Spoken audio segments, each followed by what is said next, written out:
Be careful. This table isn't worth you falling over it. That's what he said when he caught the tray. When he saved Naomi from disaster with hands that moved too fast, too precise, like he'd spent a lifetime catching things before they broke. She should have known right then, should have seen the warning signs in the way he smiled, gentle but careful, in the way he sat, relaxed but aware, in the way he looked at her, like he was memorizing every detail while revealing nothing about himself. But Naomi Taylor had been working double shifts for 3 months straight, bartending at night, serving coffee by day, squeezing design classes into whatever hours were left. She was 24 and tired and trying to rebuild her life after Marcus had taken her savings and her trust and disappeared. So when the handsome stranger with the quiet voice and the black Americano said thank you with eyes that actually saw her, she let herself believe in simple. She let herself believe in safe. The ceramic mugs had been sliding, the steam curling upward, her fingers reaching too late. Then his hand appeared, steady, quick, catching the edge before disaster struck. "Thanks," she said, setting the tray back on her palm. "First save of the day!" He was already sitting down, opening a laptop like nothing happened. Casual clothes, no flashy watch, no designer labels, just normal. "What can I get you?" she asked. "Americano, black." Simple order, simple man. That's what she told herself in Aunt Loretta's cafe on that ordinary Thursday afternoon, with jazz playing softly and Chicago traffic humming outside. She didn't know his name was Jung Hyun Woo.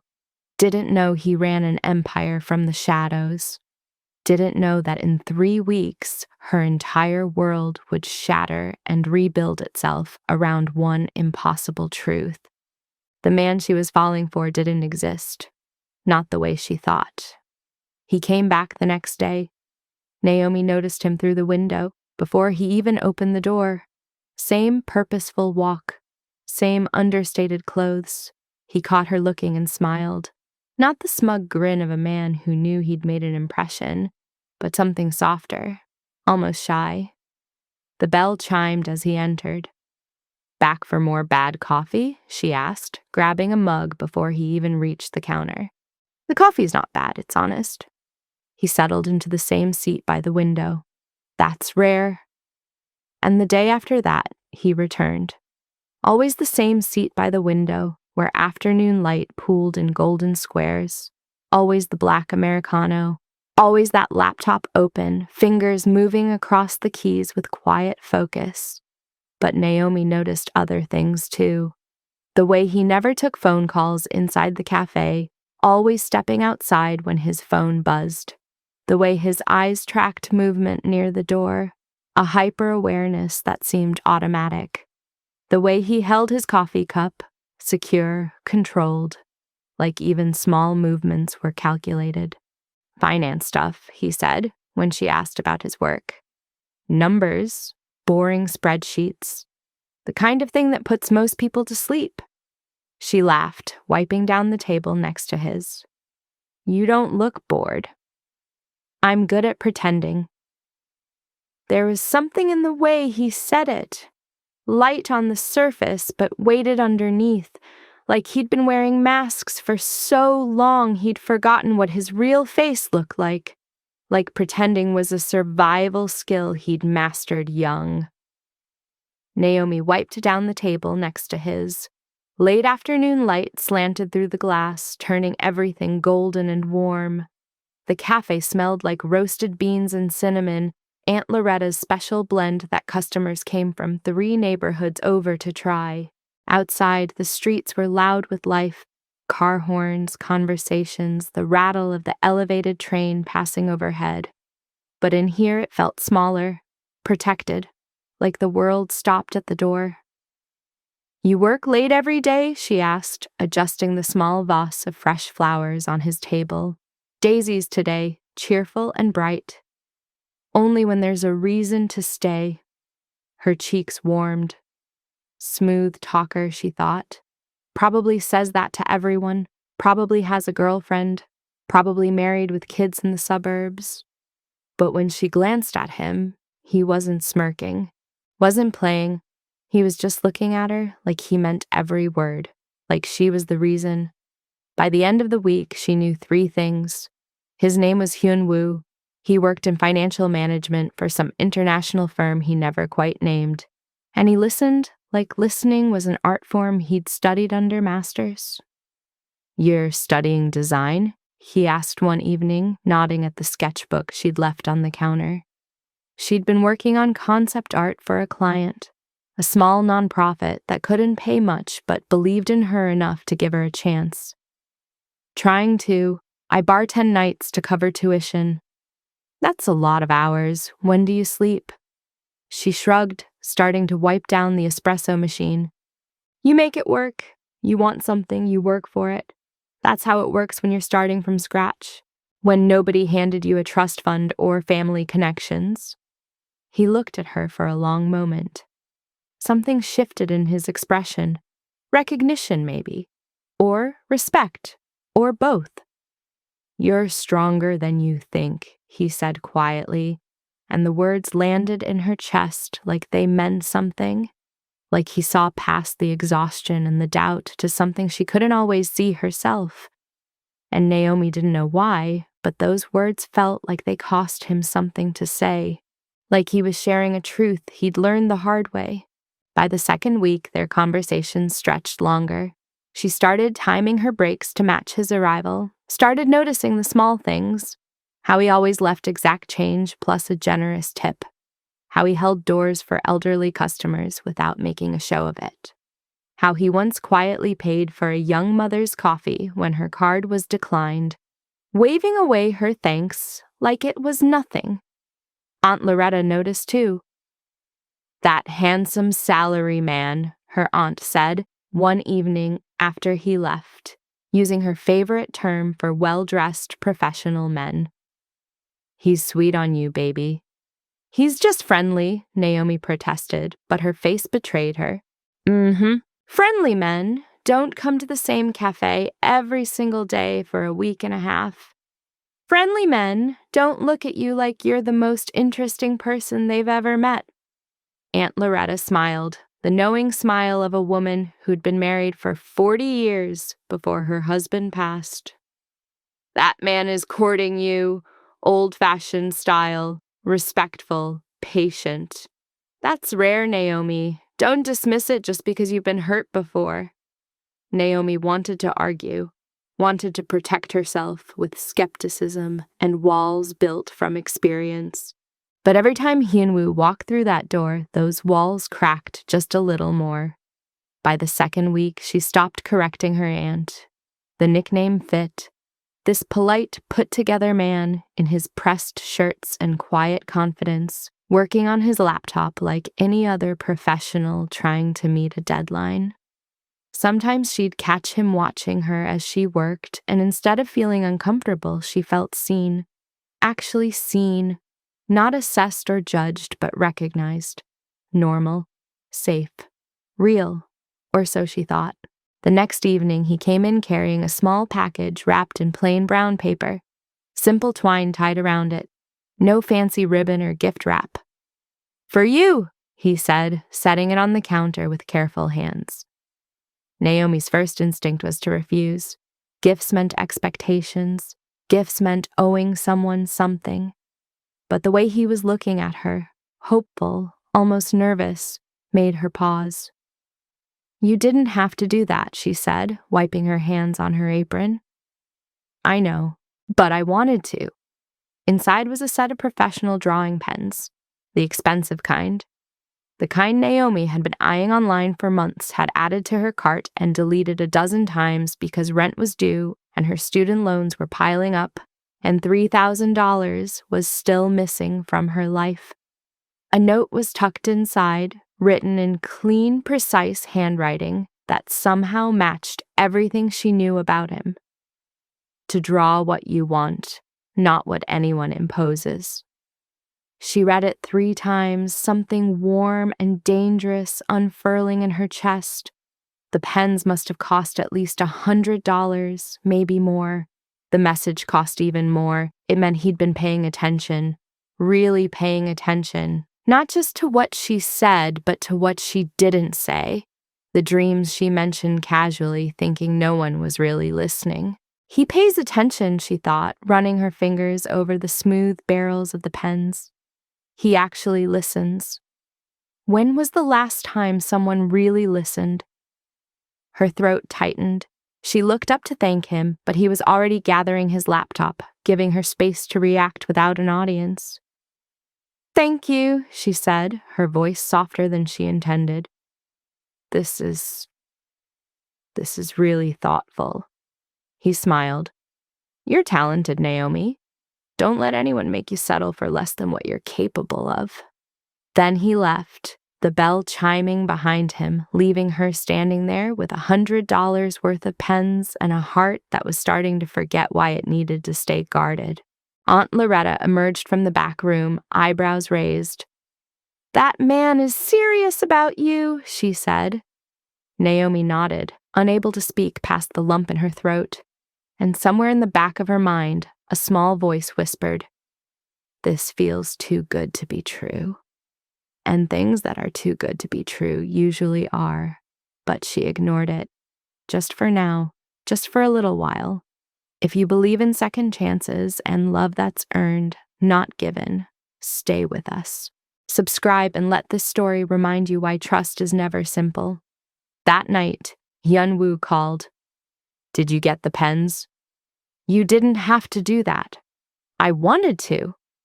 Silence stretched between them. The good kind, full of things neither was ready to say yet. "Let me take you to dinner," he said. "Nothing elaborate, just food and conversation." Naomi hesitated. Marcus had started the same way. Small gifts, sweet gestures. Then he'd borrowed money for a business opportunity and vanished. Don't be stupid twice, she told herself. But Hyun-woo wasn't Marcus. He didn't make grand promises, didn't brag about his connections or flash money around. He just showed up day after day, wanting nothing but her time. "Okay," she said, "but I'm serious. I can't do fancy restaurants. I don't own the right clothes for that world." "Good," he said, and she could hear the smile in his voice. "Because I don't want fancy. I want honest." "Then we're good." "There's a place I know. Small. Authentic. You trust me?" "Do I?" she wondered. But she said, "Yes." The restaurant was tucked into a quiet neighborhood on the south side. Small sign, steamed windows, the kind of place you'd walk past unless you knew to look. Hyun-woo held the door open.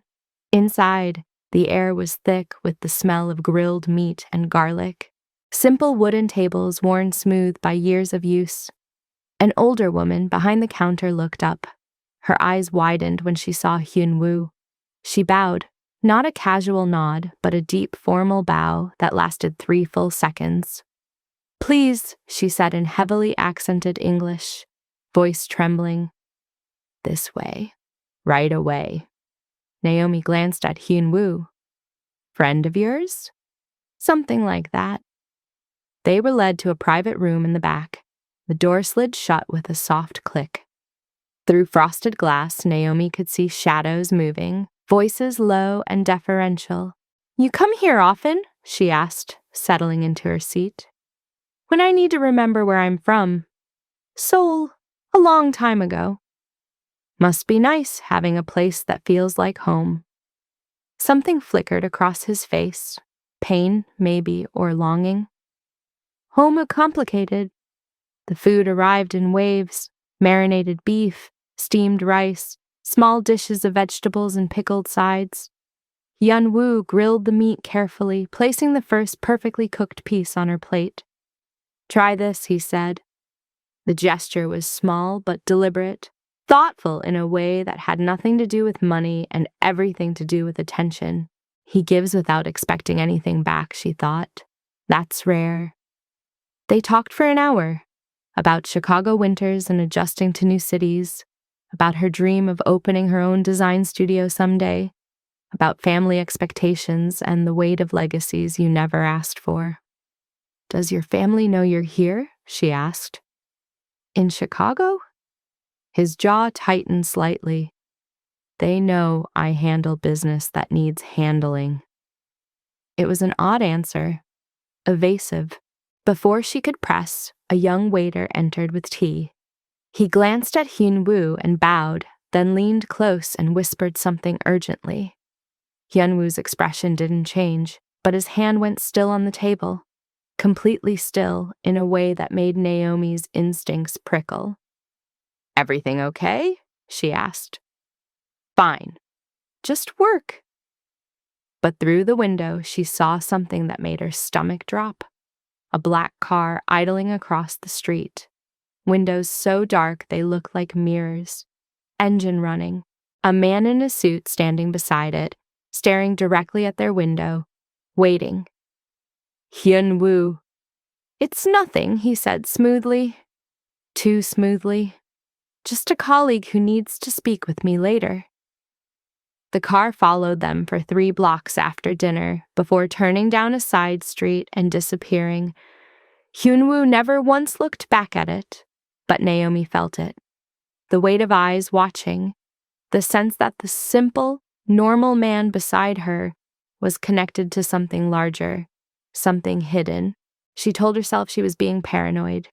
She told herself it meant nothing. But deep down, a small voice whispered, "You're falling for someone you don't really know." The text came 3 days later, simple and direct. "Can you meet me downtown? There's something I need to tell you." Address attached. Naomi stared at her phone, her stomach dropping. "Something I need to tell you." Those words could mean anything. A confession, a goodbye, an explanation. The beginning or the end. She almost didn't go. Almost texted back that she was busy, that she needed space, that whatever he had to say could be said in the cafe where everything felt safer, more controllable. But curiosity won, or hope, or the part of her that couldn't walk away without knowing. The address was in the financial district, glass towers that scraped the sky, corporate headquarters where decisions affecting millions were made in boardrooms she'd never see. Places where people like her, bartenders and design students, didn't belong except to clean offices or deliver food. She went anyway, wearing her best interview outfit, feeling simultaneously overdressed and underprepared. The building was all marble and modern art. Security guards in the pristine lobby checking IDs and asking questions. Elevators with keypads and security protocols. The kind of place where money moved invisibly, where power lived in floor numbers and corner offices.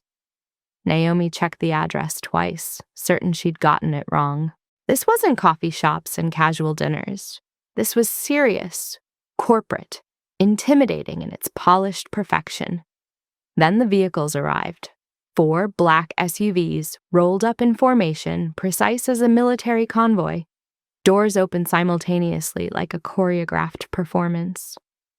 Men in dark suits emerged, tall, broad-shouldered, moving with the kind of efficiency that spoke of training and purpose. They scanned the street with eyes that missed nothing, assessing threats, calculating exits, seeing everything and revealing nothing. Naomi froze on the sidewalk, heart hammering against her ribs. One of them walked directly to her.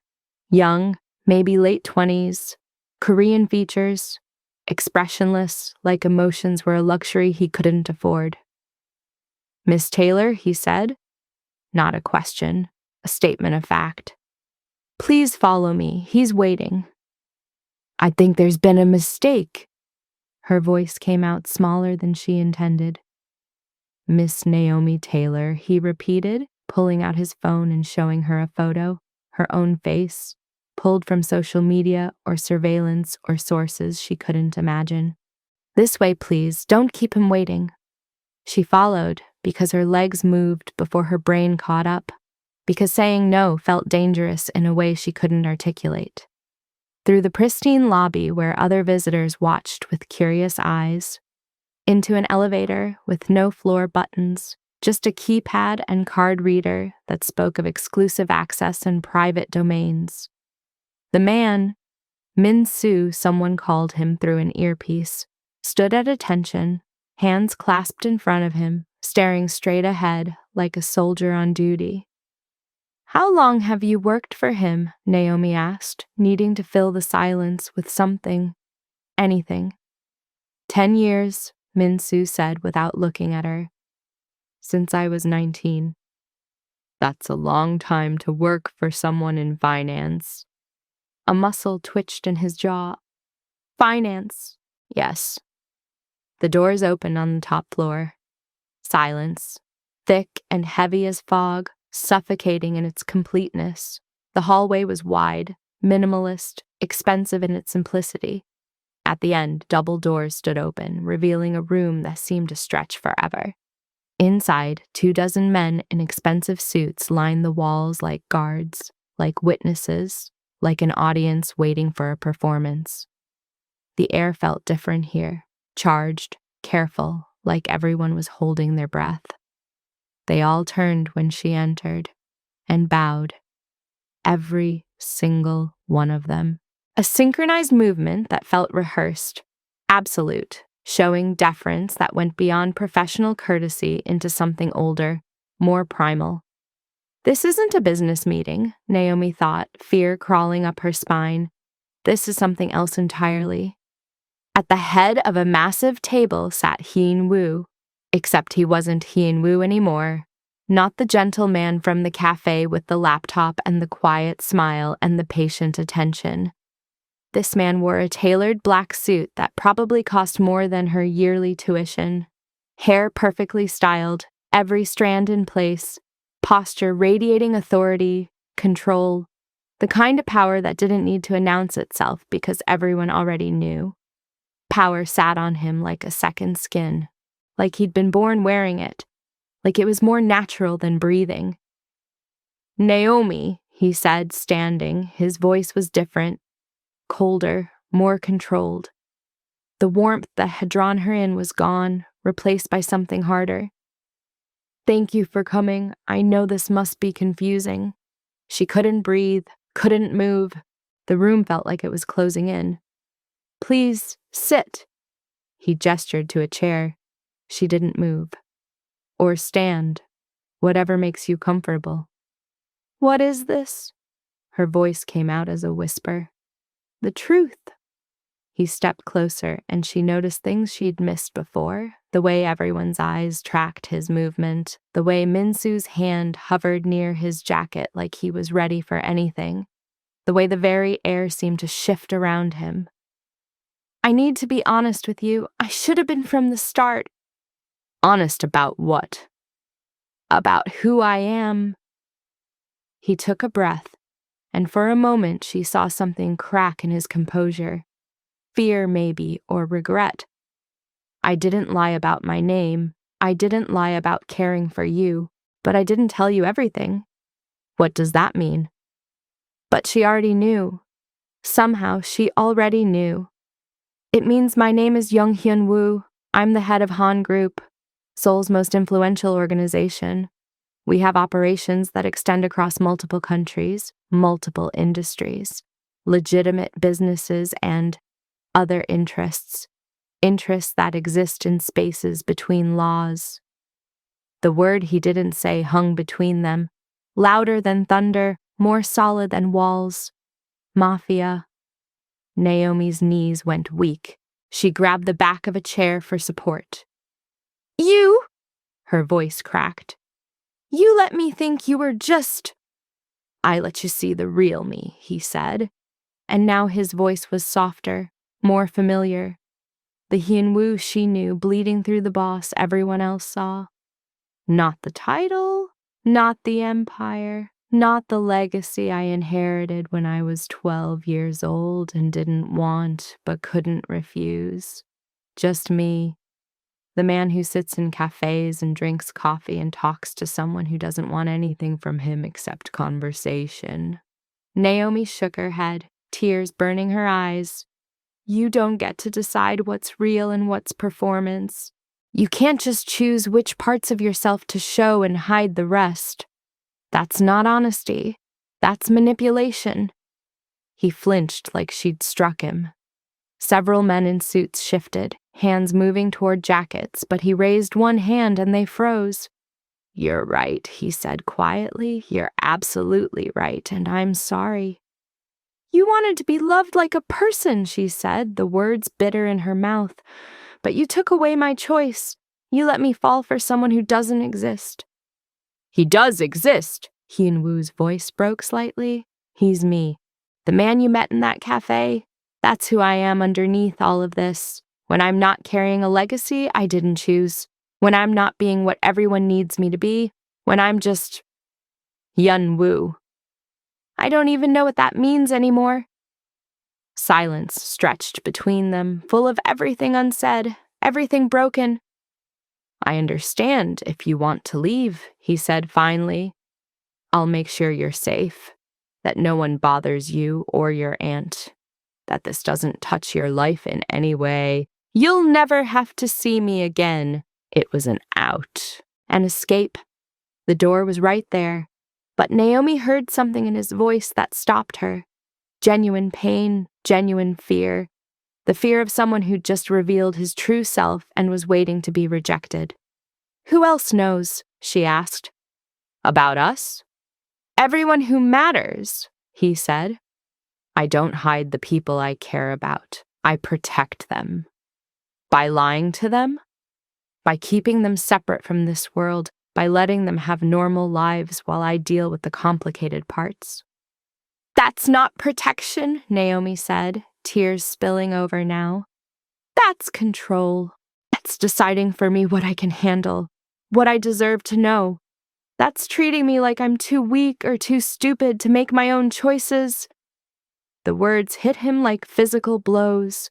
She watched his face, the careful mask cracking, something raw and wounded underneath. "You're right," he whispered. "God, you're right, and I'm sorry." She turned and walked out. No one stopped her. No one spoke. But she felt their eyes, all those men in expensive suits, all that power and potential violence held in check by one man's word. She felt Hyun-woo's eyes most of all, burning into her back, all the way to the elevator. The doors closed, and she sagged against the wall, sobs finally breaking free. I fell in love with a ghost, she thought, with a performance, with a lie wrapped in truth. Min-soo appeared beside her. He'd followed her down, silent as a shadow. "He meant it," Min-soo said quietly as they descended. "Everything he showed you. That was real." "How would you know?"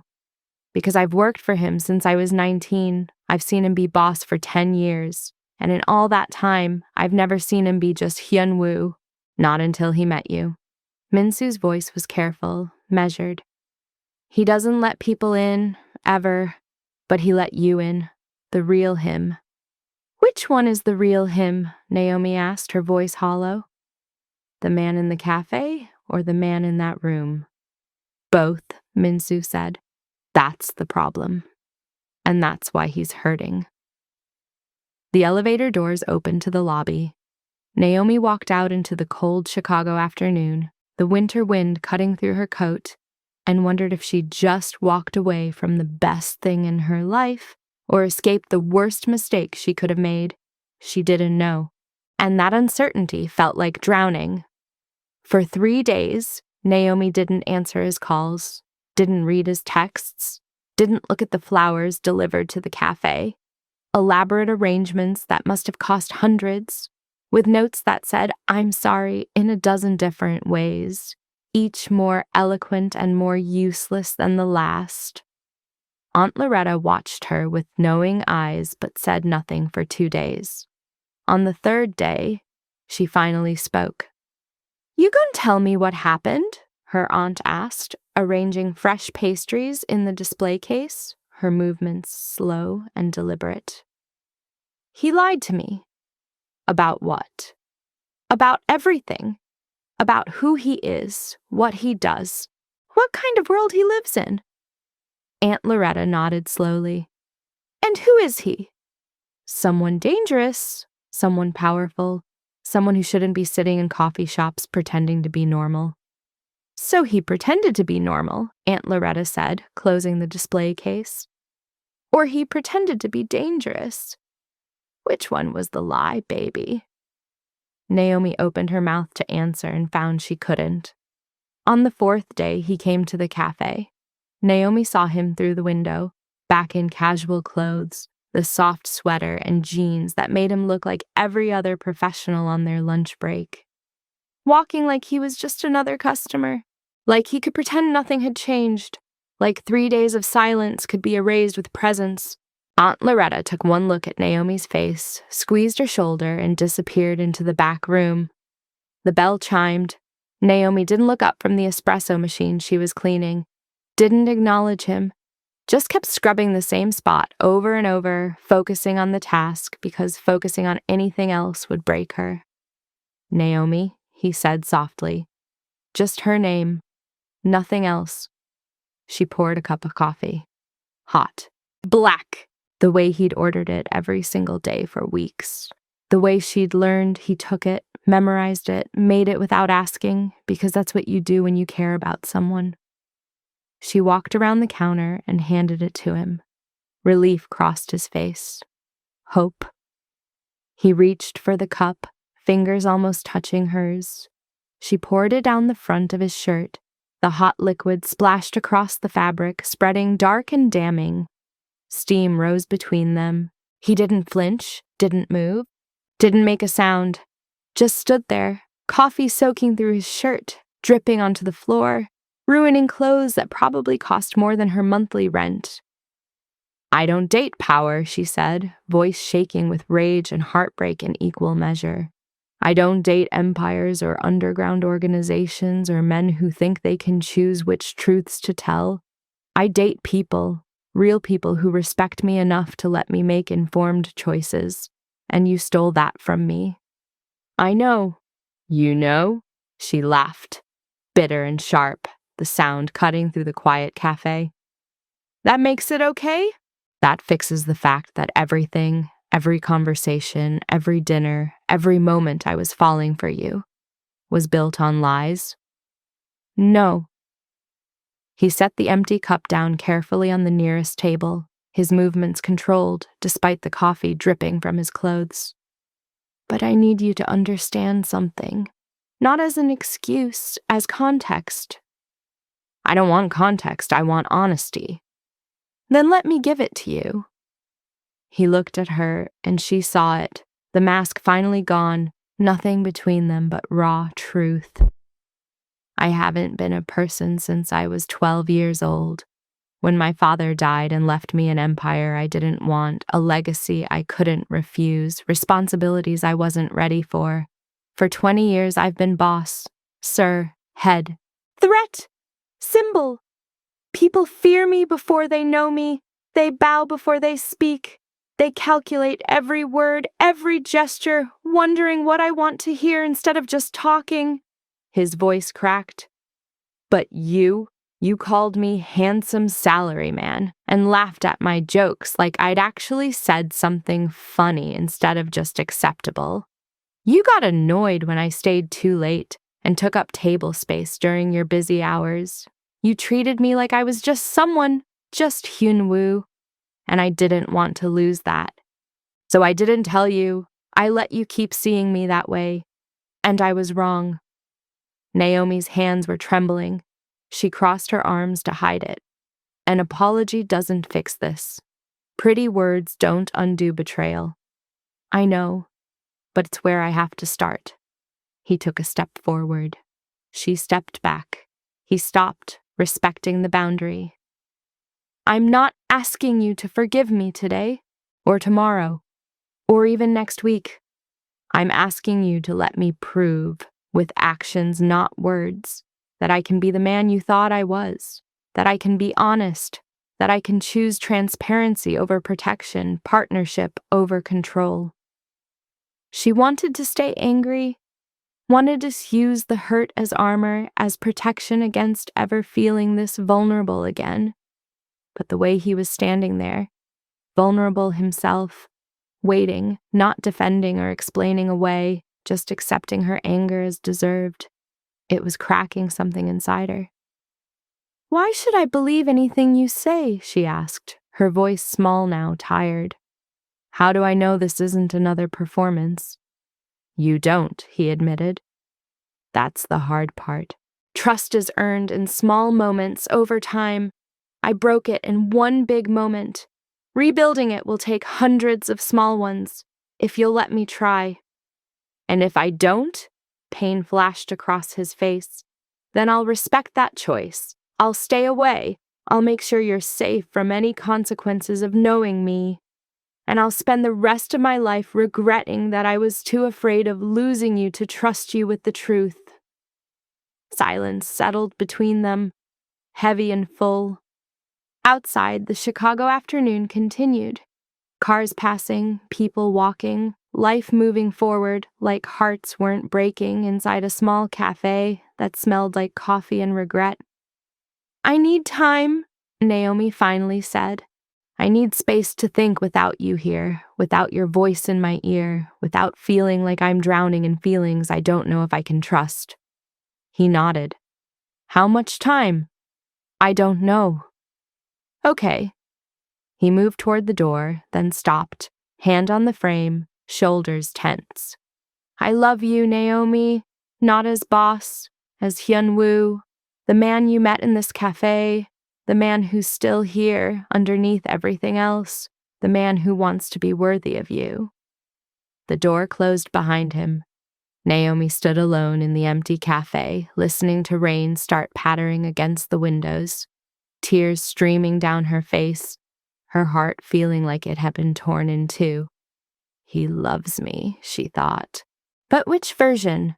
The one I fell for or the one he really is? And how do I know the difference? Aunt Loretta emerged from the back room, took one look at Naomi's face, and pulled her into a hug. "You'll figure it out, baby," her aunt said. "The question isn't whether he loves you. It's whether you can love all of him, not just the parts that feel safe." And that was the question, wasn't it? Could she love a man whose world included things she didn't understand? Could she trust someone who'd proven he was capable of hiding enormous truths? She didn't know, and not knowing felt like the loneliest place in the world. The reporters came on a Tuesday evening, 5 days after the confrontation in the cafe. Naomi was closing up, wiping down tables, stacking chairs, going through the motions that had become meditative over years of service work. Aunt Loretta was in the back, doing the day's accounting. The street outside was quiet, the dinner rush over, the evening settling into its usual rhythm. Then they swarmed, 10, maybe 15 reporters, cameras, microphones with station logos, voices shouting over each other, creating a wall of noise that crashed through the cafe's peace like a brick through glass. "Miss Taylor, are you Young Hyun-woo's girlfriend? Does your aunt know about the criminal connections? How much is he paying you to keep quiet? What's it like dating a crime boss?" Aunt Loretta appeared in the doorway, face going pale, her hand clutching her chest. The cameras swung toward her like predators catching the scent of blood, sensing vulnerability, smelling a better story. "We don't," Naomi started, stepping in front of her aunt, trying to shield her from the cameras and questions and invasion, but they pressed closer, sensing weakness, going for the kill. "Is this cafe a front for money laundering? How long have you been his mistress?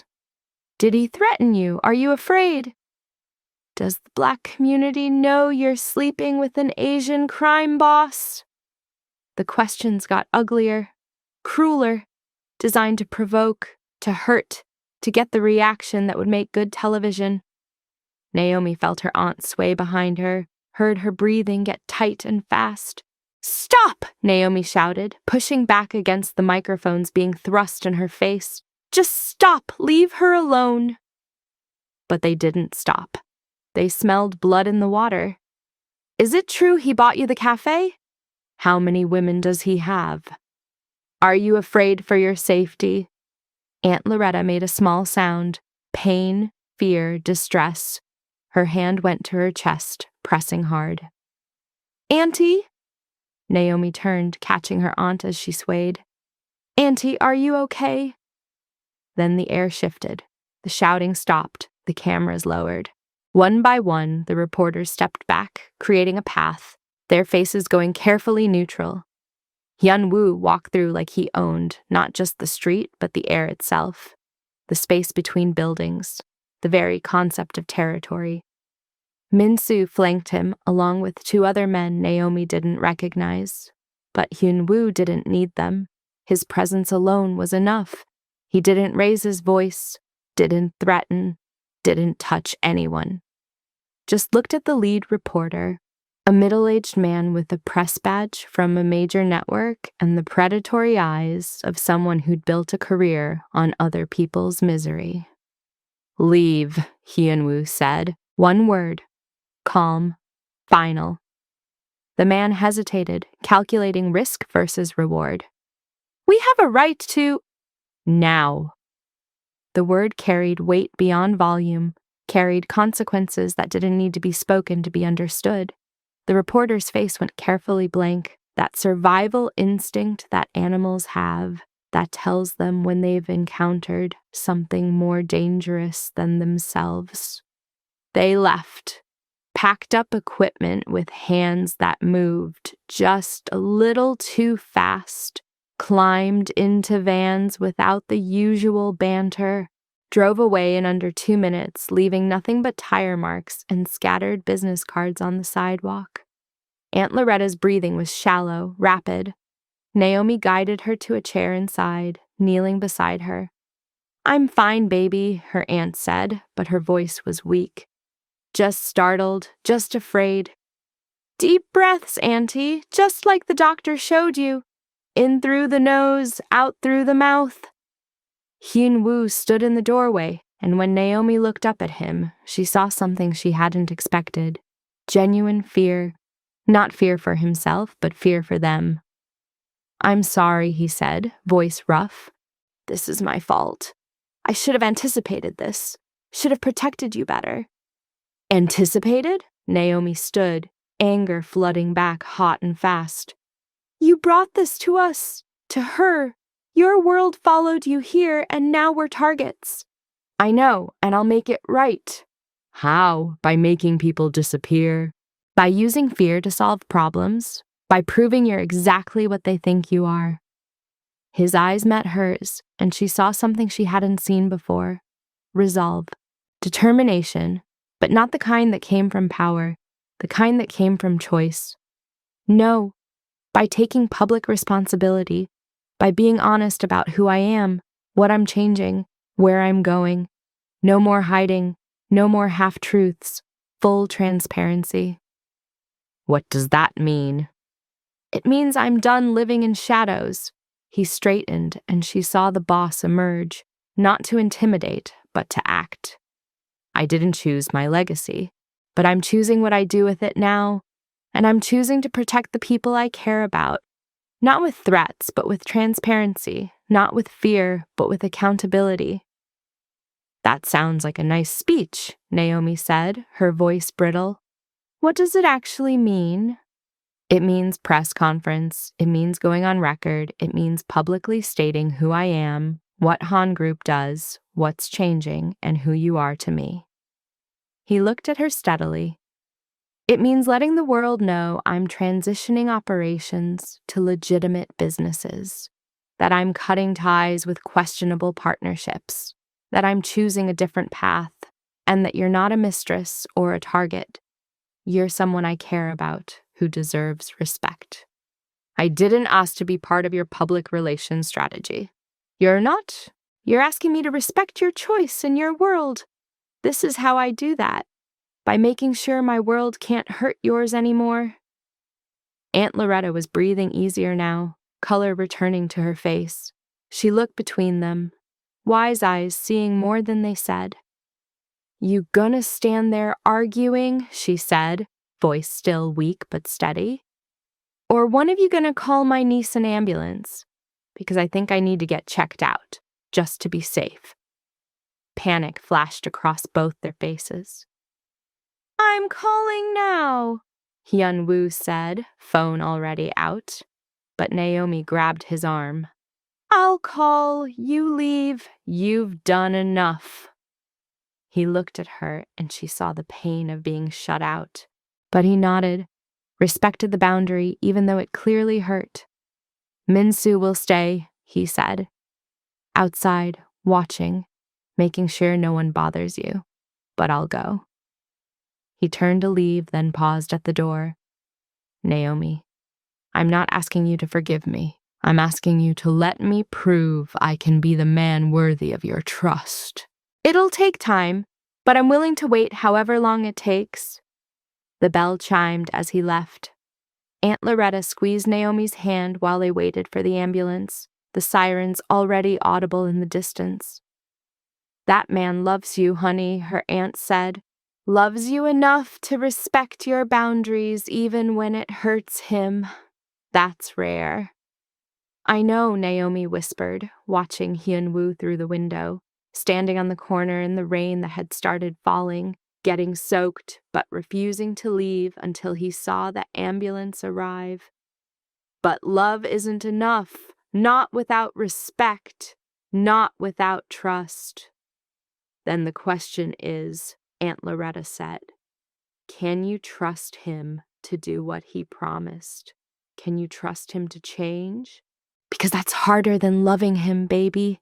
That's choosing to believe in potential instead of just evidence." The ambulance arrived. Paramedics rushed in with equipment and questions. Through it all, Naomi saw Hyun-woo standing in the rain, watching, making sure they were safe, not controlling, not inserting himself where he wasn't wanted, just watching, just there if needed. And for the first time since the revelation in that office, she wondered if maybe, just maybe, the man in the cafe and the man in the suit could both be real. If both could be Hyun-woo. If she could learn to love all of him instead of just the safe parts. The photo hit the internet Thursday morning. Naomi standing outside Han Group headquarters. Hyun-woo's hand on her shoulder. The headline screamed across social media. "Underground boss's secret girlfriend. Who is Naomi Taylor?" Her phone started ringing at dawn. Unknown numbers, blocked calls, messages from people she hadn't talked to in years, suddenly interested in her life. She was fired by noon. The bar owner wouldn't look her in the eye, just handed her a final check and said, "Can't afford the association, you understand." By evening, Aunt Loretta collapsed in the cafe. Heart attack, stress-induced. Naomi sat in the emergency room, holding her aunt's hand while machines beeped and nurses moved efficiently through their routines. The doctor said she'd be fine. Rest, medication, stress reduction. Simple instructions that felt impossible now. "This is my fault," Naomi thought, staring at her aunt's sleeping face. "I brought this into our lives. I should have walked away the moment I knew."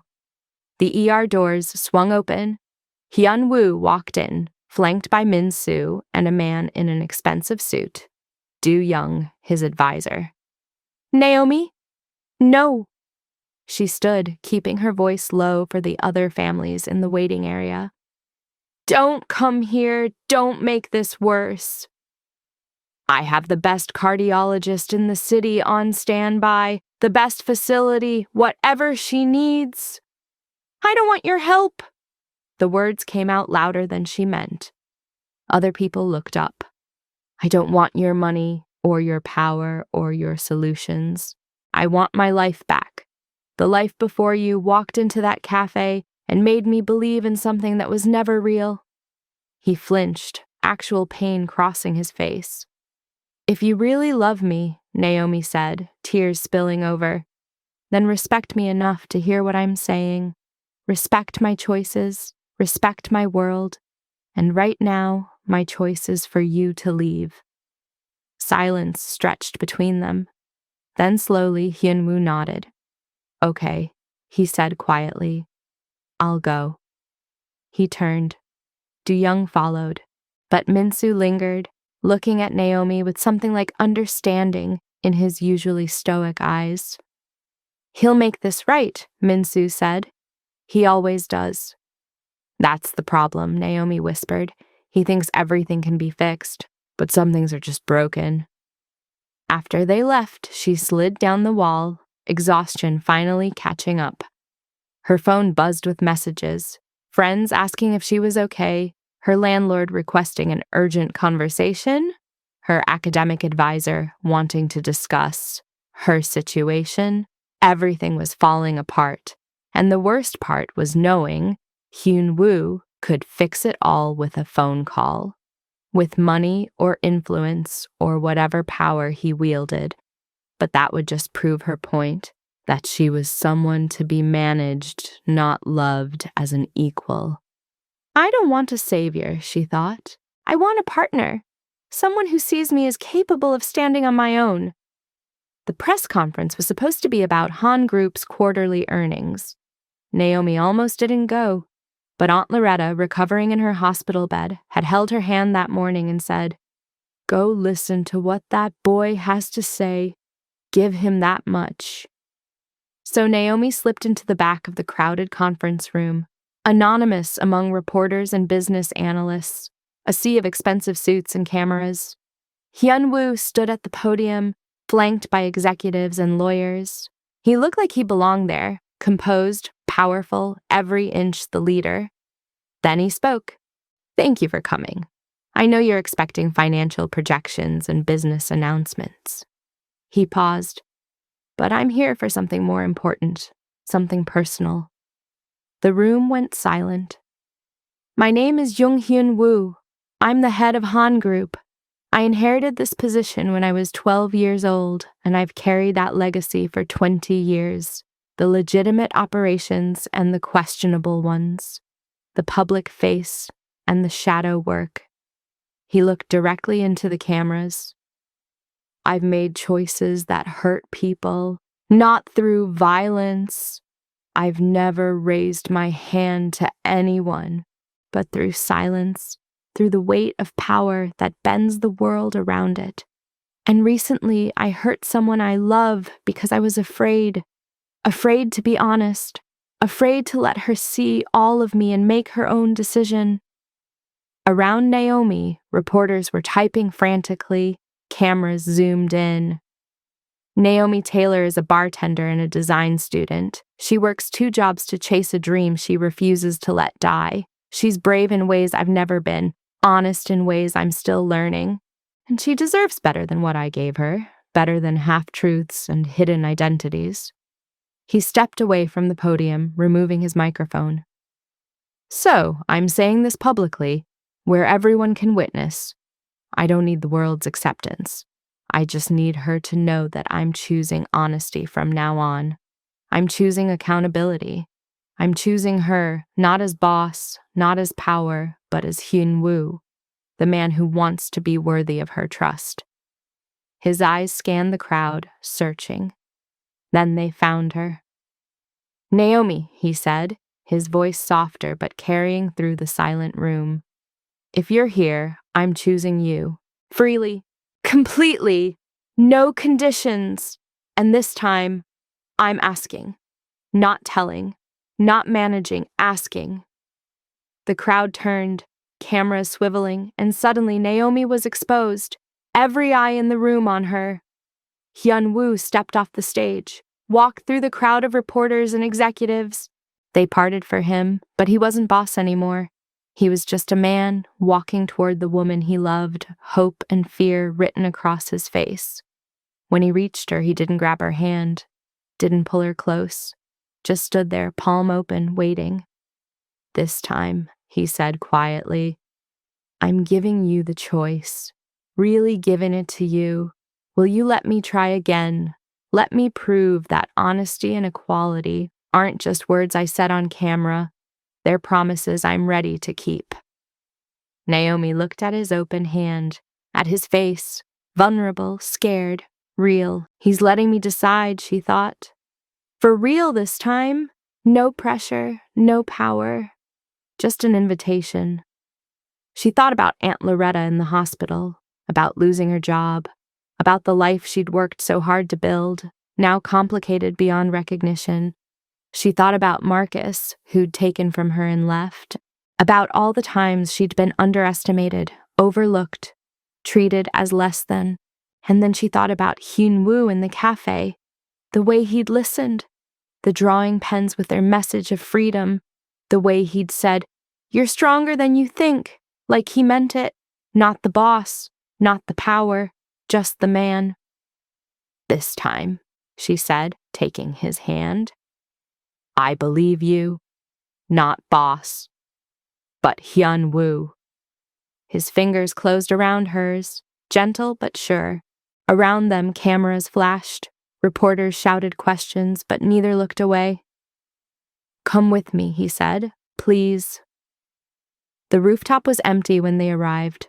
Rain had started falling, soft, steady, washing the city clean. Seoul's lights reflected in the puddles forming on the concrete, the skyline stretching endlessly in every direction. Naomi pulled out a black umbrella from her bag, held it over his head. He looked at her, surprised. "What?" she said. "You think you're the only one allowed to take care of someone?" He laughed, real, genuine, unguarded. "I talked to Aunt Loretta," Naomi said. "Told her everything, who you really are, what you really do. And she wants to meet your family, your mother, your sister, the people who raised you before the empire took over." His eyes widened. "You told her about them?" "If we're doing this," Naomi said firmly, "we're doing it right. Equal partnership means equal vulnerability. You meet my world, I meet yours. Family dinners, awkward introductions, the whole inspirational, motivational romance thing." "You know what you're signing up for?" he asked quietly. "It won't be easy. My world is complicated." "I know, but I also know who I'm signing up with." She smiled. "And that's enough." He cupped her face gently, giving her time to pull away. She didn't. "I promise you," he said, "I'll never lie to you again. I'll never take away your ability to choose. And I'll spend every day proving that partnership isn't about power. It's about respect. It's about seeing each other clearly and choosing to stay anyway." "That's commitment," Naomi whispered. "That's commitment." She kissed him, soft, brief, full of everything that had been building since that first afternoon, the fear and hope and courage to try. Seoul's lights glittered in the rain, the city sprawling below in gold and white. Thunder rumbled somewhere in the distance. But up here, under the black umbrella, holding each other in the storm, everything felt settled. Right. Below, Min-soo waited by the elevator, a slight smile on his face. Du-young had already begun the legal work, legitimizing Han Group's operations, severing ties with underground networks, creating transparency where there had only been shadows. It would take time. Real change always did. But it was starting. With truth, with choice, with two people deciding that love without equality wasn't love at all. It was just another form of control. "Come on," Naomi said, tugging his hand. "Aunt Loretta's waiting at the hospital, and she has very specific questions about your family, your intentions, and whether you know how to cook." "I can learn," Hyun-woo said. "Good, because in my family, love is fed. Literally." They walked toward the elevator, her hand in his, the umbrella forgotten, both of them soaked and smiling. Behind them, Seoul sparkled in the rain. Ahead of them, a future neither had planned, but both were choosing. Sometimes the most dangerous lies are the ones we tell ourselves, Naomi thought, glancing at the man beside her. Like thinking we're not strong enough. Like thinking we don't deserve honest love. Like thinking power and vulnerability can't exist in the same person. She looked at Hyun-woo, her handsome salaryman, her reformed underground boss, her equal partner in this complicated, beautiful mess. And she smiled. Because love wasn't about perfection, it was about choice every single day. Choosing honesty over comfort, vulnerability over pride, partnership over power, and they were choosing it together. If this story reminded you that love is always a choice worth making, that dignity and equality can transform even the most complicated situations, and that second chances are real, then subscribe and join us tomorrow night. Because every story we tell ends where it should, with love, with respect, and with the quiet courage to begin again. Thank you for being here. Thank you for believing that romance, even when it starts with secrets, can end with truth.